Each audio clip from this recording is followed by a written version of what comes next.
ડભોઈથી અકોટી સુધી જવાના રસ્તા ઉપર રસ્તાની બંને સાઈડ રેતીના ઢગલા જોવા મળતા વાહન ચાલકોમાં ડર સતાવી રહ્યો છે કે રેતીના કારણે તેમના વાહનો સ્લીપ ન થઈ જાય.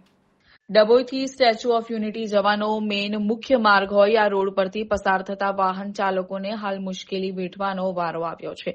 ડભોઈથી અકોટી સુધી રોડની બંને સાઈડ ઉપર રેતીના ઢગલાને કારણે વાહન ચાલકોને સ્લીપ થવાનો ડર સતાવી રહ્યો છે. માટી અને રેતીના કારણે બાઇક ચાલકો સ્લીપ ખાવાના બનાવો પણ બની રહ્યા છે.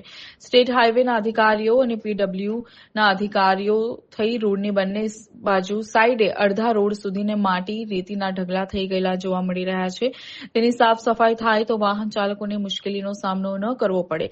ડભોઈથી અકોટી મોટા પ્રમાણમાં રોડની બંને સાઈડ અડધા રોડ સુધી રેતી આવી ગઈ છે, જેને લઈને અહીંથી પસાર થતા વાહન ચાલકોને મુશ્કેલીનો સામનો કરવો પડે છે.